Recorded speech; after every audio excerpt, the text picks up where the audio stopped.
Let's now see what is an Internet protocol. The Internet Protocol, or the IP, is the principal communications protocol in the Internet Protocol suite for relaying the datagrams across the network boundaries. Its routing function enables the Internet working or the Internet working and essentially establishes the Internet. So basically you should know that the Internet Protocol or the IP falls in the network layer of the OSI model. So the network layer is the layer 3 protocol in the OSI model, which contains both the addressing and control information to enable the packets which are to be routed within the network. So here we consider the Internet, which is characterized as the logical architecture. Basically the picture looks something like this. The Internet that we have considered is associated with a header along with the data attachment. So let me try to explain you via a block diagram. This Internet protocol for optical networks, here you can clearly understand that the network layer is the one which is at the center, or if at all there is any data that has to be transferred from the data link layer, or if there is a connection establishment that should happen between the data link layer to the transport layer, it should happen via the network layer. So data link layer and transport layer will be having the network layer at the center. The network layer is associated with the Internet protocol or the IP. So the IP provides the means of communication between the link and the transport layer.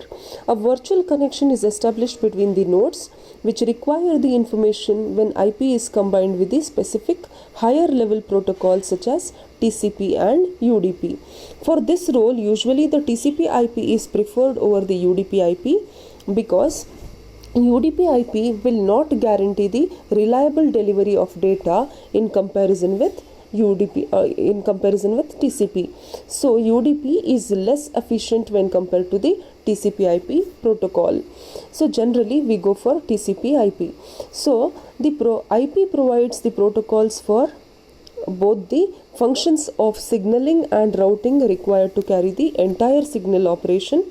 So here what basically happens is we can consider this for the signaling and routing with respect to transmission and reception of optical nodes.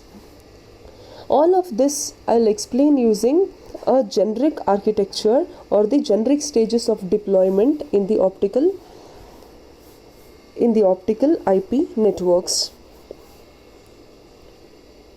You can see here in this picture there are 3 generic stages what we have considered. So the first generation used the ATM. Here in this you can see there is a ATM used. So the first generation was using the ATM to carry the IP packets, which has proved not to be so much efficient technique when compared to the direct use of SONET or SDH.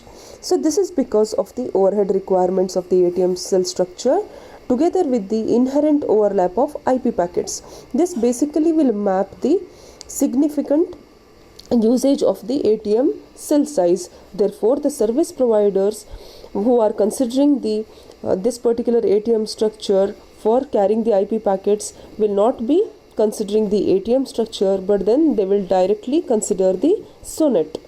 So in order to carry the IP packets, however, the mapping of IP packets is directly done over SDH and SONET frames, which is required, and the resultant technique is referred to as packet over SONET, or usually we call it as POS.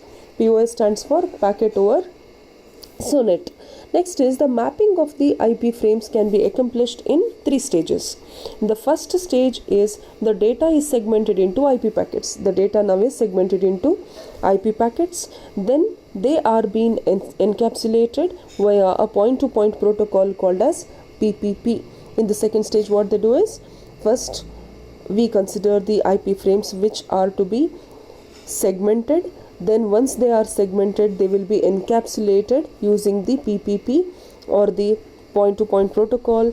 Then the framing information is added in the second stage, and finally in the third stage the resultant is mapped synchronously onto the SDH and SONET frame. Now Let us now consider the second stage and second column of this. Here there are three tiers comprising IP. A thin layer of SONET is considered along with the DWDM. DWDM stands for the dense WDM. Here the ongoing IP revolution suggests that SDH and SONET is not bandwidth efficient for the internet protocol transport. So they will consider only the dense WDM. Thus the thin SONET layer is still present in the second stage with the switch over from WDM to DWDM at the physical layer. So in the later case, however, it is considered more useful if IP can be directly mapped to the DWDM. So in the second stage there was a thin SONET considered, but then in the next tier what we do is we will erase that SONET, or we will not consider the thin SONET, but then IP is directly mapped over the DWDM. And it is possible due to increasing sophistication of the optical and photonic enabling technologies. Hence the third stage of deployment for IP optical network is expected to incorporate the optical photonic switching. So this involves the optical photonic switching, which the other two stages don't have.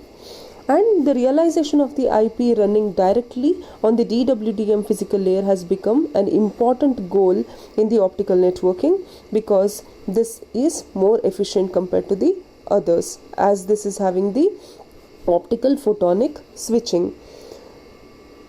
This is about the internet protocol for optical networks.